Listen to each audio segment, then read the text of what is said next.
Olá, pessoal, bem-vindos para o UniRounds. Aqui é Thiago quem vos fala. Estou com parte do nosso Dream Team da teleradiologia, Marina, Daiane, Heloísa, Ananda e Alice. Vamos discutir alguns assuntos aqui para mais um Rounds. Lembrando que esse é um assunto exclusivo para médicos veterinários e estudantes de medicina veterinária. Vamos lá. Quero trazer um caso aqui do Brady, um Golden de macho castrado de 7 anos, que tem taquipneia por cerca de 24 horas e falta de apetite por 24 horas. Então, essas são as radiografias do Brady. É uma lateral direita e uma ventro dorsal, e a gente também tem uma lateral esquerda aqui, tá? Então, vou pedir para vocês darem uma olhada nesse tórax do Brady e ver por que ele está passando por isso, por que ele está com esses sinais respiratórios e com essa hiporexia, já que é um Golden, né? Vive comendo, adora comida. Golden que tem pouco apetite, alguma coisa está errada. O que vocês acham que está acontecendo com esse paciente aqui?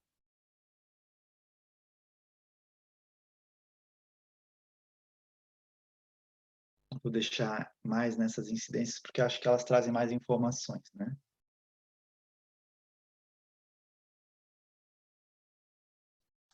Então, vou começar aqui, já que está todo mundo quietinho.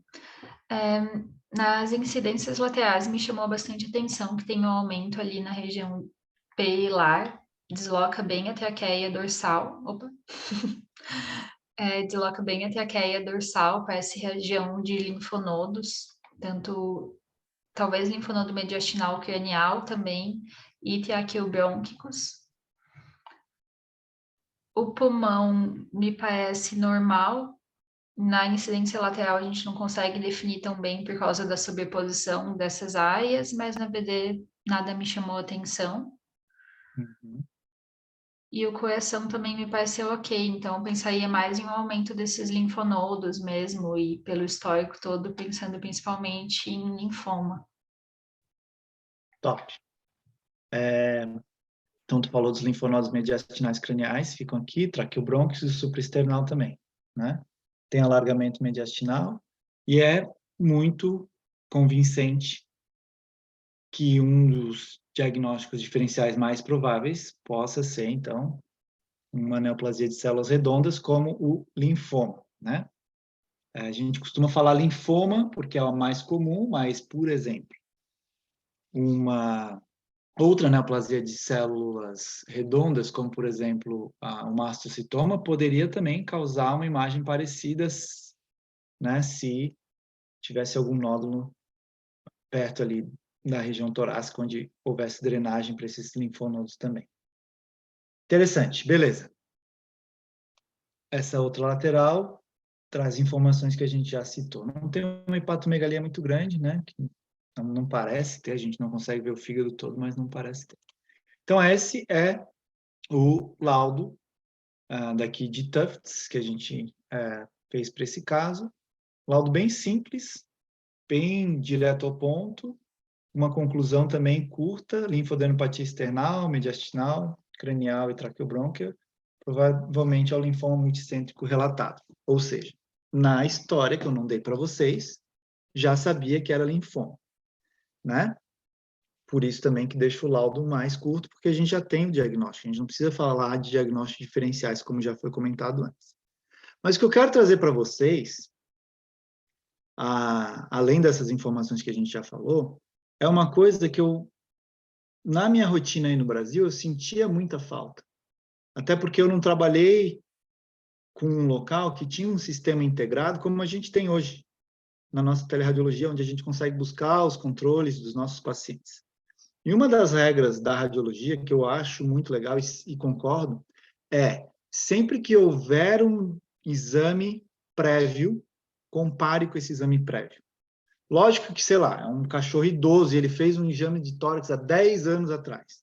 Essa comparação não vai ser muito útil na maioria dos casos. Talvez até para algumas enfermidades possa ser útil, né? Às vezes, sei lá, se ele já tinha uma cardiomegalia, enfim.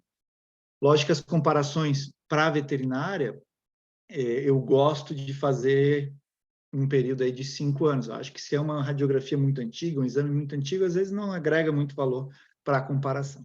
E esse, então, é o Brady 4 dias após início do tratamento. Então, o que vocês percebem aí? O que aconteceu com o Brady 4 dias após o início da quimio? Melhorou, né? Melhorou. Sim, parece que já diminuiu bastante as áreas, né? Nossa, Isso. que rápido a evolução. Que bom. E é nesse ponto que eu quero chegar. Como que a gente fala isso no laudo?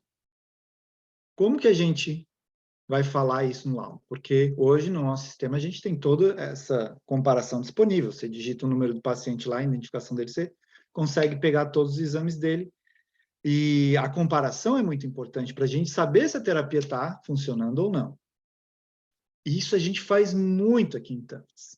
Muito. Todo dia a gente está lendo exames comparativos, às vezes ressonância, tomo, raio-x principalmente, ultrassom, a gente compara muito também, pacientes que têm carcinoma de glândula adrenal, do saco, né, da glândula adrenal, carcinomas prostáticos, né, urogenital, principalmente, a gente compara bastante, se está melhorando, se está piorando, se tem que fazer cirurgia, se não tem, e o cirurgião, o clínico, ele quer saber essa resposta, né? Então, eu concordo que melhorou, mas não melhorou muito. Melhorou moderado. Ainda tem sinais radiográficos de linfadenomegalia, certo? Então, quando eu cheguei aqui, eu não tinha esse hábito de ficar comparando, apesar de saber que comparar é muito importante, eu não tinha esse hábito de comparar todos os exames que eu tinha disponível. Quando você tem um sistema onde você abre já o exame desse paciente, esse paciente já está no sistema e os exames anteriores já estão ali disponíveis para você facilmente acessar, fica muito mais fácil fazer essa comparação. Eu lembro que quando eu trabalhei, aqui é outra incidência, trabalhei, por exemplo, na Faculdade de Santa Catarina, no começo, as radiografias eram de revelação, né? E às vezes essas radiografias se perdiam, o proprietário levava, sei lá, não tinha como comparar. Não tinha, né? Não sei qual é a experiência de vocês com isso nos outros centros que vocês trabalham além da tele também, né? Vocês comparam os exames rotineiramente? Dai, que está atuando já no Rio há algum tempo. Eu tenho costume de comparar na Unirádio, que vem, né? Agora tem até a opção de comparar lá, que ficou ótimo. Aí, e nas ultras de acompanhamento também, nas duas clínicas que eu trabalho, então, é mais de acompanhamento do trato gastrointestinal, então eu tenho esse costume, assim. Mas o costume que tu tá falando, de a gente colocar isso escrito, talvez a gente peque um pouco no saber falar com as pessoas que estão lendo, né? É isso que você quer falar, né? Que a gente pode até comparar, mas não passa a nossa ideia para o papel, né? Isso, e é aí que eu quero chegar, porque é essa ideia que o clínico quer ouvir de vocês. Sim, é. Não é todos Entendeu? os casos que eu concluo a minha opinião, não. Mas é bom ter ideia. Então, assim, ó, eu estou trazendo os laudos aqui, lógico que algumas questões de traduções ficaram lá, né? Não foquei muito nas nuances de palavrinhas que a gente traduz, às vezes não são traduções corretas. Por exemplo, 3 vistas, né? A gente usa incidência, projeções, mas é assim o modelo de laudo de Tufts, né? Então, fiz uma tradução assim grosseira, só mais com o intuito de vocês verem o que a gente bota ali nesse laudo, que eu acho que é muito importante. Se você está comparando, você tem que falar que está comparando. E aqui, eu acho que na língua inglesa, algumas palavras são muito mais aceitas, de uma forma geral, do que no Brasil, né? Por exemplo, aqui eles usam muitas siglas que são aceitas, como que apesar de odiar, eles são aceitas, né? Por exemplo, no laudo, às vezes a gente coloca CHF, Congestive Heart Failure, que no Brasil é insuficiência cardíaca, né? Congestiva. Então, assim, tem uma flexibilidade muito maior de palavras aqui. Por exemplo, tórax, 3 incidências, vamos colocar, comparado a 8 de 12 de 2022. Então, no Brasil, eu acho que seria melhor, mais compreensível, comparado a exame prévio de 8/12/2022, por exemplo, né? Eu sou um residente que tento colocar as palavras como se fosse no português. Então, muitos residentes escrevem assim, comparado a tal. Eu, normalmente, escrevo comparado com o exame prévio, reportado em tal e tal data. Entendeu? Eu faço a frase inteira. Então, as palavrinhas mágicas que a gente gosta de usar nesses laudos comparativos são previamente identificados, né? Reduzidos em tamanho, agora aparecendo leve, que a gente não usa, né? Brando, moderadamente arredondados e aumentados, blá, blá, blá, né? Aqui as outros achados que não são tão importantes. Então, os achados prévios, né, persistem, contudo, melhor em relação ao exame anterior, mas com aparência melhorada, com aparência em regressão. Existem várias formas de falar isso em português também, indicando resposta positiva ao tratamento para linfoma multicêntrico. Então, eu acho que é a informação que o clínico quer ouvir de ti. E eu acho que no Brasil a gente não aprende muito isso. Por exemplo, esses conceitos eu fui aprender aqui fora, né? A Alice colocou aqui, ó, costumo colocar em comparação ao exame anterior, realizado, papapá, observou-se isso. Concordo, Alice.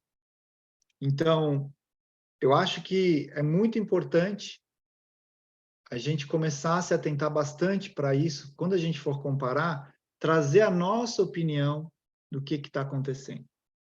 E é muito bacana que em Tufts, que a gente tem vários professores, né? E eles, cada um tem o seu estilo diferente, e às vezes a gente tem que tomar muito cuidado com as palavras, né?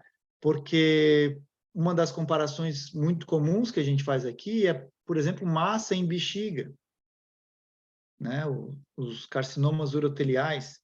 E são estruturas que são muito difíceis da gente medir acuradamente pelo formato irregular dessa estrutura. Então, saber se está progredindo ou não está progredindo, se não há um aumento óbvio, fica muito difícil. Então, essa informação de que as medidas acuradas da estrutura são difíceis de obter por conta da natureza irregular dessa estrutura, também consta no laudo. E a impressão diagnóstica vai também colocar isso. Se você acha que está aumentando de tamanho, você tem que colocar por que está aumentando de tamanho. Sei lá, está estendendo agora mais, sei lá, 2 centímetros além da mensuração anterior, e a gente coloca isso também entre parênteses, a mensuração prévia, a mensuração hoje, né, para dar uma informação palpável para o clínico do que a gente está pensando. E a gente pode usar termos também como subjetivamente aumentadas, subjetivamente estáticas, subjetivamente menor, né? Então, tudo isso é muito importante para a gente colocar no laudo. Eu acho que esses conceitos, para mim, não estavam tão claros quando eu estava atuando aí no Brasil, e aqui ficaram muito claros por conta de uma rotina um pouco mais próxima com cirurgiões, com clínicos, né, e com outros radiologistas que também trazem esses conceitos. Então, lógico que cada um tem uma experiência diferente, mas para mim foi o que aconteceu, né? Talvez isso para você não seja nenhuma novidade, mas para mim ficou bem claro aqui essas informações. Então, vamos para o Brady, 16 dias após o diagnóstico inicial. Olha como melhorou.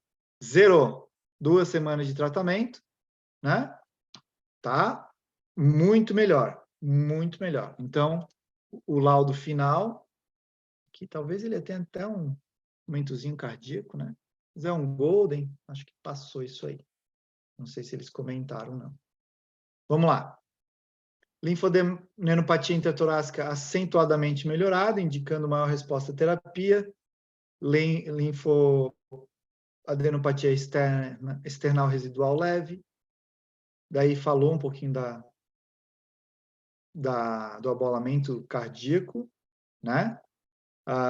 Ou aumento de átrio esquerdo. Uma coisa interessante de a gente pensar nesses casos oncológicos é ter informação qual é o protocolo quimioterapêutico que estão usando.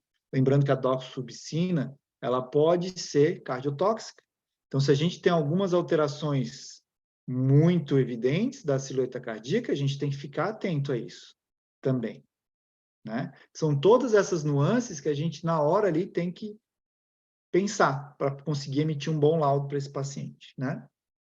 Aí falou do padrão brônquico, né? A gente aqui usa leve, na tradução não traduz direito, né? É brando, discreto. Então, padrão brônquico generalizado discreto pode representar a doença crônica, tá? Linfoma pulmonar não é excluído, mas considerado menos provável devido à natureza estática desse achado, à luz da melhora mencionada com a terapia. Patomegalia moderada semelhante é novamente inespecífica. Então, são essas palavrinhas-chave que a gente deveria, né, passar para o clínico, para ele ter uma noção melhor do que está acontecendo e não esperar que ele faça essa comparação, olhando nas imagens, né? Beleza? Alguma dúvida, people? Trouxe mais um casinho aqui, um caso de rotina mais comum para a gente discutir. Mas se vocês tiverem algumas perguntas, a gente pode falar agora. Não? Tá tranquilo? Então, beleza. Vamos para Maia, um Dachshund de 11 anos, fêmea castrada. O que vocês acham que está acontecendo com esse Dachshund?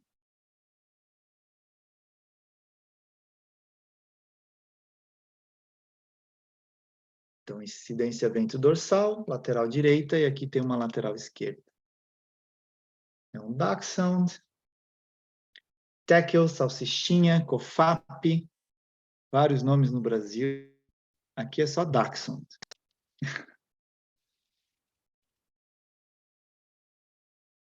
Alguma opinião do que está acontecendo? Por que ele tem sinais respiratórios? Ela, né?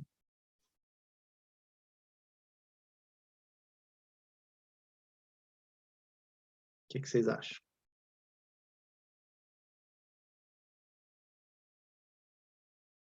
Ninguém quer botar o seu na reta?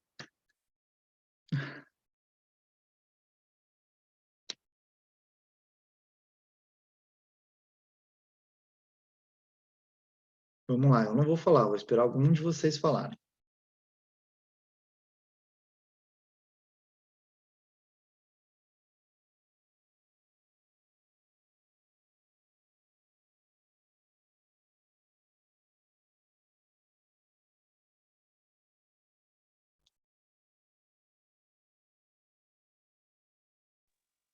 Eu quando eu aumento aqui a imagem, meio que escapa do meu celular, mas pelo que eu vi, tem um aumento tem um aumento de densidade ali em lobo cranial direito, uma linha, parece que de fusão.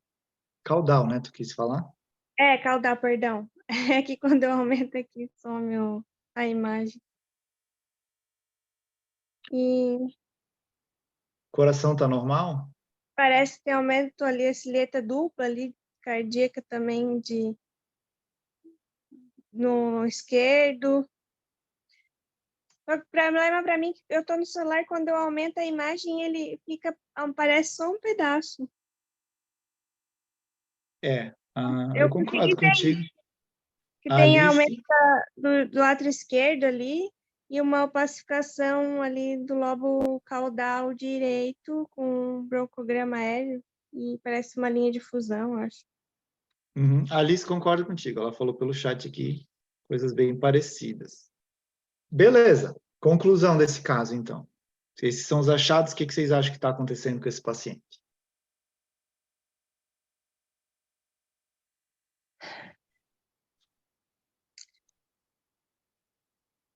Em relação ao aumento do átrio, daria para pensar em edema também, mas geralmente é mais bilateral, né? E ali está mais de um lado só, pelo que eu vi no celular. Edema cardiogênico ou não cardiogênico? cardiogênico seria, mas a distribuição não é tão, geralmente é bilateral, e ali eu vejo mais de um lado só, É, botaria diferenciais. sim, sim. A Alice também concorda contigo. A cardiomegalia não é gigante. Lembrando que o edema pulmonar cardiogênico por uma insuficiência cardíaca congestiva esquerda, Ele ele aumentar, inicia normalmente aqui, né? é, Ele inicia mais do direito. Mas aqui também tá meio eu não consigo ver. ocupado bastante aqui. E os vasos não tão muito grandes, mas também não tão pequenos. Aqui essa veia está um pouquinho maior do que a artéria, né? Então, assim, até que prove o contrário, para mim, esse paciente está com uma insuficiência cardíaca congestiva esquerda. Tem alguns outros diferenciais, talvez um edema pulmonar não cardiogênico e tal, uma hepatomegalia também está acontecendo ali. Bom, vamos lá. Conclusões. Discreta dilatação à esquerda, concordamos com vocês. Dada a distensão venosa pulmonar, intersticial pulmonar, perilar, caudossal ao padrão alveolar, a insuficiência cardíaca congestiva lado esquerdo é considerada um edema pulmonar não cardiogênico, né? Por exemplo, síndrome da doença respiratória aguda, que a gente chama de ARDS aqui, ou tromboembolismo pulmonar, também não pode ser descartados, mas são considerados menos prováveis. Então, a gente tem que fazer um eco nesse paciente, né, para saber se é cardíaco ou não essa etiologia do edema pulmonar. Radiografia torácica de acompanhamento também para monitorar a resposta à terapia. Linha de fissura pleural pode ser compatível com derrame pleural escasso ou espessamento pleural. Pode-se considerar visualização incidental secundária ao feixe de raio-x, incidindo tangencialmente a pleura. Eu não sei se eu usaria isso hoje, tangencialmente a pleura, porque eu acho que ela é um pouquinho Na larga verdade, dá para resumir essa explicação aí do TRAU nos diferenciais como artefato, não? Eu não falo artefato, porque artefato, para mim, vem de alguma falha do exame. Artefato de movimento. Então, mais correto para mim seria identificação incidental, visualização incidental, por conta de estar tangencial ao feixe. Eu acho que é mais correto. Eu achava que poderia ser esse nome. Eu não sei, talvez eu esteja errado, né? Artefatual. Se tu for lá no livro da Ruth Dennis, talvez ela use esse termo artefatual. Se vocês me permitem, eu gostaria de tirar essa dúvida agora. Tipo artefato de imagem. Aí tem essa questão. É que, na verdade... Eu acho até legal incluir, assim, que nem, possa ser um artefato, mas aí você pontua o que está acontecendo, né? Tipo, talvez quem receba o laudo fique, artefato, mas do que, da onde, por que se não está mexendo, se não está, né? Eu acho sempre importante. Talvez numa observaçãozinha embaixo, assim, artefato, asterisco, embaixo, explicação. Mas eu nunca escrevi desse jeito, assim. Isso é sempre uma coisa importante, tá? Aqui, quando você fala que é um artefato, você tem que falar qual é o artefato. A gente nunca fala, pode ser artefatual. Mas daí, entre parênteses, qual artefato? E isso a gente faz muito, não só na radiologia, mas na tomo, na ressonância e no ultrassom, né? Porque tem muitos artefatos. Então, é sempre interessante lembrar disso. Se está falando que é artefato, não é para sair pela tangente, só fala artefato. Fala qual que é, né? Tá, aqui, ó. Eu estou na página da visualização aumentada da cavidade pleural. E... meu Deus do céu, onde é que eu li isso agora? Small amount, blá, blá, blá. Increasing volumes, blá, blá, blá.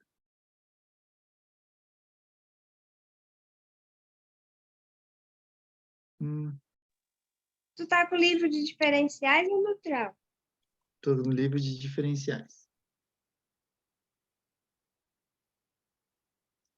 Mas não achei a parte, talvez não... Pleural thickening, aqui. Lungs normally, blá, blá, blá. Não, mas não é. Bom. Talvez isso esteja neutral, então. Deixa eu pegar neutral.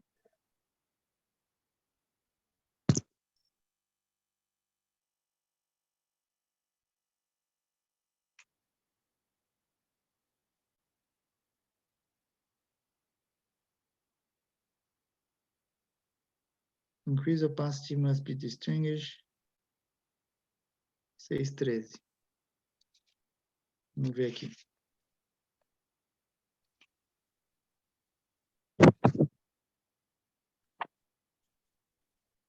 Alguém tem a resposta aí? Eu estou tentando procurar aqui na versão em PDF também.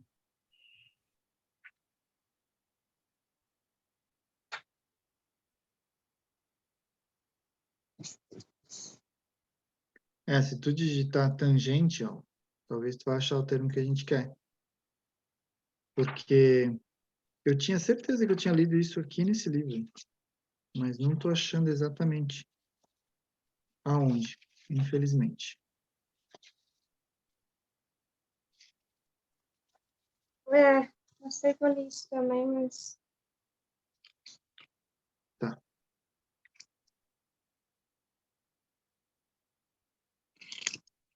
Ah, tá. Tá aqui, ó. Oh. Não, mas é em ultrassom. Pensei que era, não é. Bom, radiografia de feixe horizontal, né? Não, não é isso. É porque, às vezes, a pleura a gente vai conseguir ver porque vai pegar bem tangencial ao feixe. Aí ela vai formar a imagem. E isso é incidental, não é artefatual. Entendeu? Por isso que eu não uso esse termo artefatual para quando... Mas, beleza. Essa é a minha opinião. E eu vou mantê-la até que alguém me prove o contrário. Beleza? Se vocês acharem alguma coisa, me comuniquem. Talvez a palavra mais correta mesmo é incidental. Porque aqui tá, ó. E nesse caso, aqui também tem uma linha, ó. Quando eu vejo isso aqui, não nesse paciente eu acho que tem que considerar que possa estar fazendo já uma infusão, né? Aqui também tem uma linha vindo. Então, mas em outros pacientes, assim, idosos, às vezes quando é bem fininha, eu coloco fibrose ou tangencial ao feixe, tá? Incidental. Beleza? Então, a gente pensou num edema pulmonar cardiogênico. No outro dia, depois do tratamento, olha como melhorou. Né? Tratamento com furosemida, os vasos já não estão mais calibrosos. Então, o conjunto da obra estava apontando para um edema pulmonar cardiogênico, naquele caso ali, uma insuficiência cardíaca congestiva esquerda, que é muito comum em raças pequeno porte, né? O coração está um pouquinho grande, se a gente fizer o VHS, vai dar um pouquinho além ali, ou pelo menos no limite superior de normalidade. Tá? Então, duas incidências, comparação com o estudo, datado permanece aumento brando, né? E do ato esquerdo, o padrão piliar e caldo dorsal intersticial e alveolar observado não é mais identificado. Linha de fissura pleural, tradução de novo, pessoal. Fracas e finas, quer dizer faint em inglês, né? Não são novamente observadas, mediastino e estruturas musculoesqueléticas estão normais. Conclusões. Insuficiência cardíaca congestiva do lado esquerdo resolvida. Bum! Direto ao ponto. Aumento leve a moderado, semelhante à outra esquerda. Então, aqui a gente não usaria leve. Apesar de eu gostar muito dessa palavra, né? A gente sabe que é o contrário de pesado. Em português a gente não usa, mas em inglês a gente usa Linhas de fissura pleural podem representar espessamento pleural ou ser artefatos. Aqui, ó, foi usado artefato. Então, abre ponto para essa discussão. Esse laudo não foi meu, né? Eu fiz o primeiro. Só. Derrame pleural escasso é considerado menos provável. Então, talvez artefatual seja aceito também. Porque se é um. É porque é um. Eu considero. Eu acho que é um artefato que a imagem naquele peixe produz, entendeu? Mas não sei, a gente vai ter que pesquisar melhor isso para ver. Mas, Thiago, minha pergunta nesse caso é: tu sugere aí, fala em teste de furosemida no laudo? Eu não vi se tu botou. Não, então, nesse caso, olha que interessante, excelente pergunta. Nesse caso, a gente não sabia o que era, né? A gente não sabia se era edema pulmonar cardiogênico. Então, a gente indicou um eco primeiro, né? E radiografias de acompanhamento. Quando a gente já está sabendo que o paciente é cardiopata, aí a gente pode falar, né? Radiografias controles após a terapia com diuréticos deve ser considerado para avaliar a resposta ao tratamento. Mas excelente pergunta, Dai. Nesse caso, a gente não sabia, por isso que a gente não sugeriu. Então, eu estou lendo aqui o que o Troll fala sobre essa visualização da pleura, e ele não usa nenhum termo aqui de artefato. Apesar de ser assim, uma coisa que não muda muito, né, os nossos diferenciais. Pleurofibrosis, papapá. Travou aí para você? Oi? Aqui estava normal, daí. Eu achei aqui na Rich Dennis também, Thiago. Aqui fala mais em incidental também, principalmente quando eu avisto essa linha fina, pleural, às vezes até na projeção lateral esquerda, em cima do coração de cães maiores. Aí tem um momento que ela comenta em artefato, mas pelo que eu entendi ali é mais quando, por exemplo, é um paciente muito gordinho ou côndilo distrófico, forma aquelas imagens como se fosse umas fissuras, mas na verdade não são, sabe? Mas eu concordo que nesse caso, como na verdade não é que seja um artefato, a fissura tá ali, a gente só tá vendo ela e não é acostumado a ver por causa do feixe tangencial, eu concordo que talvez incidental seja o termo mais apropriado. Gostei dessa discussão. Mas eu acho que as duas podem ser aceitas. Enfim, gostei dessa discussão e achei legal que a gente tirou a resposta, pelo menos de uma literatura aí. Estou lendo aqui o Troll, mas ele também não usa termos. Enfim, é incidental. Se é artefatual ou não, discutível. Beleza? People, então é isso, ó, tá? Eu acho que comparação com laudos é muito bacana e a gente deve colocar palavrinhas mágicas no nosso laudo mostrando a nossa opinião. Tá melhorando, tá piorando, tá persistente, tá igual, tá? E aí, eu quero dar uma rapidinha discussão com vocês sobre o laudo radiográfico. Ó, vamos colocar aí, ó. Quero que vocês façam um laudo dessa imagem para mim. Tá? Daiane, o que tu falaria sobre essa imagem para mim? Eu falaria... Difícil, né? Eu falaria que a Mônica tá brava e que o Cebolinha... Ou ela bateu com o coelho na cabeça... Não, ela não bateu porque eu não tô vendo. Então, eu não posso tirar coisa. Então, o Cebolinha bateu a cabeça e a Mônica tá brava, falando com ele alto. Tá bom. Beleza. Marina, como é que tu laudaria essa imagem? Eu concordo com a Dai. Talvez a Mônica tenha batido na cabeça do Cebolinha, mas a gente não está vendo nessa imagem. É um diferencial. Não sei se ele pode ter estragado algum brinquedo dela, tem uns brinquedos largados ali do lado. Gostei do comentário da Alice também, faz sentido. Observa-se Mônica emputecida. Concordo. A Elo, a Nanda, vocês querem... Alice está sem o áudio. Mas vocês querem dar alguma opinião sobre essa imagem?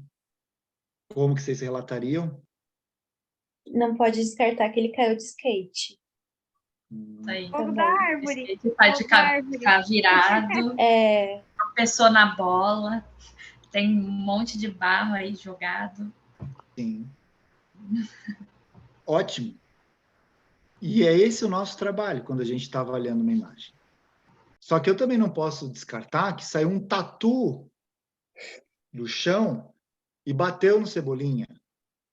E o tatu era amigo da Mônica. A Mônica... Não posso descartar disso. Só que, quando a gente ouve cascos, a gente tem que pensar em cavalos e não em zebras, né? Todo mundo sabe a relação que o Mônica tem com a Cebolinha. Qualquer um vai pensar, olhando essa imagem, no primeiro diferencial que a Mônica bateu no Cebolinha. Será que existem outros diferenciais? Existem, mas o mais provável é esse por conta do nosso conhecimento da patofisiologia da relação entre o Cebolinha e a Mônica, correto? Por isso a gente clama pelo histórico de mais observações, como a Alice falou. Esse é o nosso trabalho. Só que eu aprendi uma coisa muito interessante, quando eu cheguei aqui na residência, de um radiologista que já faz isso há mais tempo de que eu sou vivo, que é a professora Pennick. E ela falou um negócio que é assim, o teu laudo, ele deve ser tão claro que eu consiga desenhar a cena com as tuas palavras. Então, para a gente ser bem específico no nosso laudo, a gente colocaria, primeiro, o quê? Avaliando uma imagem de uma situação entre Mônica e Cebolinha. Os dois estão num gramado onde há terra destampada, sei lá como se fala isso, barro em volta, com uma árvore à direita de quem está identificando a imagem. A árvore tem folhas verdes, o Cebolinha está com uma roupa característica, com sapato tal, meia tal, papapá, papapá, língua de fora, cabeça pau, estrelinhas, papapá. Mônica está assim, assado, papapá, papapá, papapá. Tem perto da Mônica um skate, uma bola, um boné. Eu demorei para identificar isso aqui, mas é um boné. E atrás, no fundo, achados incidentais, um prédio com uma janela, com lustre, uma outra árvore, papapá, e o sol tá azul. E o céu tá azul. Então, se eu falasse isso tudo para vocês, vocês talvez chegassem muito próximo de conseguir desenhar essa imagem que eu estava falando para vocês, olhando o meu laudo. E é nesse nível que a gente tem que chegar no nosso laudo. Lógico, assim como a gente pede para o clínico não colocar informações muito longas que não fazem sentido nenhum, né? Para o caso agora, ele espirrou quando ele tinha 2 anos, né? Não tem nada a ver. E agora com 10 anos está tossindo. Essas informações não são importantes para a gente também pode focar nas informações mais importantes da imagem. E aí a nossa conclusão, vocês muito bem colocaram, provavelmente houve uma interação negativa entre Mônica e Cebolinha aqui, né? Contudo, diagnósticos diferenciais incluem um trauma de origem desconhecida, né? O skate, bola, enfim. Então é isso que a gente tem que chegar, né? Então aqui é uma das coisas que a gente vai abordar no nosso curso de radiologia do pulmão, né? Um pouquinho sobre o laudo. Eu dou 9 dicas sobre o laudo que vocês já sabem, porque já trabalham há tanto tempo junto com a gente, né? Todos vocês. Uma das primeiras coisas que a gente sempre tem que fazer é responder a pergunta clínica. Por isso que eu estou voltando agora para falar desses exames controles. A pergunta para esses exames controles normalmente está melhorando, está piorando, está igual. E a gente tem que colocar essa resposta nos nossos laudos, ao invés de apenas colocar padrão, intersticial, cardiomegalia persistente, sei lá. Tem que colocar a nossa impressão e a nossa opinião nesse laudo. Beleza, time? Então foi isso que eu preparei para vocês. E espero que vocês tenham gostado do nosso Unirounds. Eu gostei bastante. E a gente pode discutir alguma coisa se alguém tiver alguma pergunta, senão vou deixar vocês ir embora. Não, Alguém eu só queria falar que quando você explicou para mim a minha pergunta, eu não estava escutando nada de vocês que travou aqui. Aí você falou que não botou o teste furosemida porque você não tinha certeza que era cardiogênico, né? certo? Mas eu costumo indicar o complementação com eco, controle de raio-x de tórax. Em alguns casos eu boto quando eu acho que é bem sugestivo mesmo de edema, assim.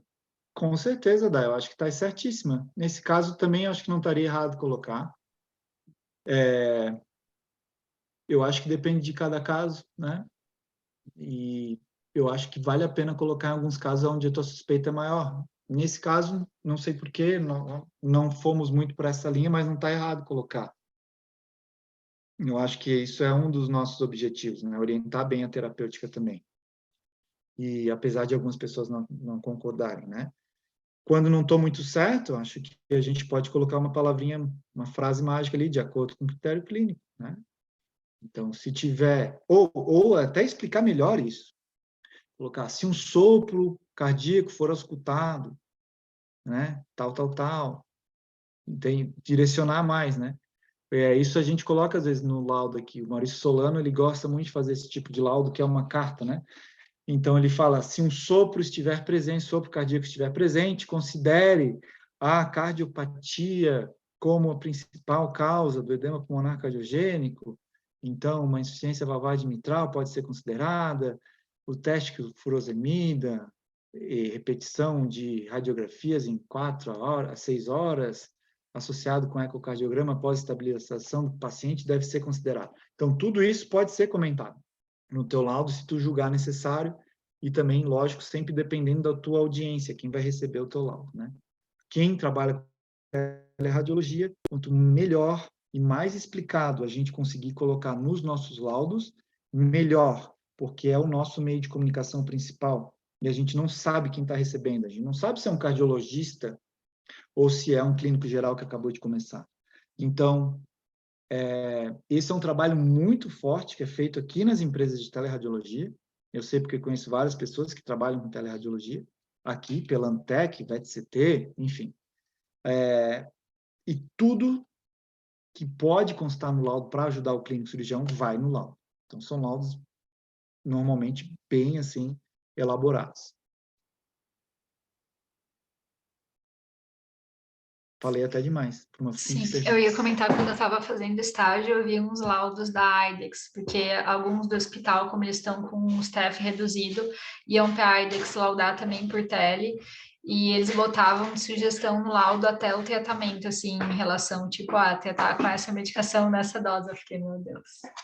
Sim. É muito legal isso. Eu acho que o radiologista aqui, ele assume uma posição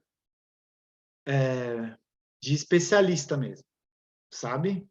As pessoas adoram ouvir essas coisas do radiologista. O radiologista aqui, ele é o médico dos médicos, ele orienta os médicos, sabe? Então, a gente tem que assumir essa posição e, por isso, também, o nível de cobrança é muito alto, né? Para tu entregar sempre um laudo à altura do que o colégio preza. Eu acho muito bacana isso e eu acho que a gente, como radiologista, independente do local que você está, você sempre tem que prezar para entregar o melhor que você pode com o que você tem. Até isso me fez lembrar uma questão que aconteceu ali no suporte, que questionaram por que a gente ultrapassava os nossos assim, né, os nossos encargos, sugerindo insuficiência cardíaca, que isso, na verdade, era um termo que o cardiologista deveria sugerir, não a gente, né? Sim, eu lembro disso aí, não faz muito tempo que aconteceu, mas isso aí mostra, assim, a heterogeneidade de conhecimento que está por aí, né? Ou a falta dele, né? Porque insuficiência cardíaca congestiva é uma coisa, um diagnóstico radiográfico muito claro, muito até, vou dizer, com um alto grau de especificidade. Se tu tem todos os componentes ali, o teu cone de certeza está muito perto estar certo, né? Mas isso mostra que algumas pessoas, às vezes, não conhecem diagnóstico por imagem, né? E eu fico triste de ver isso. Mas eu não sei, eu acho que essa discussão foi positiva, né? Para a gente e para quem estava trabalhando com essa pessoa, porque viu que talvez essa pessoa não fosse quem ela estivesse falando que é, não sei, né? Porque um especialista não poderia falar isso, né? Sim. Não, e assim, para ver como a gente, eu acho que, afinal de contas, todos os acima de radiologistas são veterinários, né? Tem muito a acrescentar aos casos. Às vezes é um achadinho que a gente consegue já indicar que já está num processo de insuficiência, não é cardiomegalia pura, né? Ela já tem indícios de alterações mais graves e comprometimento respiratório. Então, é legal ter esse retorno, assim, ter essa conversa, porque às vezes a gente fica assim, ai, será? Né? A gente não sabe com quem a gente está conversando do outro lado também, mas Sim. é bacana saber como está acontecendo em outros lugares. E é sempre bom receber feedback para a gente aprender também, né? Uma das deficiências da teleradiologia, às vezes, é receber o feedback, é receber o retorno dos tutores, dos clínicos, cirurgiões e dos casos também. Então, sempre quando a gente recebe feedback, a gente deve interpretar como uma coisa boa para a gente crescer junto, né? Então, a conversa sempre vai ser a nossa solução, sempre. E o laudo deve ir até onde o nosso conhecimento vai, onde a Alice falou. E se a gente tem conhecimento sobre determinado assunto, a gente pode ir além, né, nos nossos laudos. E quando a gente não tem o conhecimento para aquele caso específico, a gente pode colocar aqui no nosso grupo, né, e trocar ideia junto, porque às vezes uma pessoa consegue ver o que eu não vejo e mais olhos olhando para uma mesma imagem é melhor, né? Então, quanto mais olhos, mais cérebros pensando naquele caso, com certeza as conclusões serão melhores. Por isso que é muito bacana a teleradiologia trabalhar junto, né? Ter, de uma certa forma, a nossa colmeia ali, onde a gente consegue trocar ideia e discutir esses casos em tempo real para conseguir entregar uma resposta melhor para o paciente. Mas essa discussão aí da Elo é discussão de gente grande mesmo, assim, porque eu vi umas discussões no Instagram de pessoas conhecidas batendo nessa tecla que era demais, eles acham demais a gente falar, tipo assim, e também, e acompanhei um caso que laudaram lá em São Paulo, aconteceu a mesma coisa. Tipo de a gente falar que os diferenciais é um lipoma ou alguma coisa do fígado, assim, um nome de neoplasia específica, porque isso é histopatologicamente, não sei o que não pode falar. Mas daí tem literaturas que provam que tais características sugerem, então a gente está sugerindo, e o que vai caracterizar mesmo é o histopatológico. Então a gente pode usar como diferenciais, entende? Que aquela característica da lesão sugere tal coisa, mas que vai fechar no histopatologia, mas eles têm que entender que a gente tem embasamento na literatura para falar os diferenciais. Com certeza. Não, e assim, ninguém é dono da razão, a gente pode estar errado. Talvez vai vir um estudo mostrando, vocês estão errados, não pode ver isso na radiologia. Mas isso não está acontecendo nos últimos 40 anos, pelo contrário, está vindo cada vez mais estudos mostrando, como é que faz, né, para mensurar o incremento de 1 milímetro na artéria já está mostrando hipertensão arterial, acabou de sair um estudo aí. Então, assim, até que prove o contrário, a gente tem que respeitar o que a literatura está falando. Então, se você digita no Google Scholar lá, radiografia, ciência cardíaca congestiva, cachorro, em inglês, né? Por favor, para pegar artigos melhores ainda, né? Porque em português tem coisa boa, mas também não tem, assim, coisa tão boa. Tem coisa melhor em inglês, né? Mas mostra lá um monte de artigo falando sobre isso, né? Se você tem sinais clínicos consistentes, porque a gente sempre associa com a clínica, a gente não tira do nada.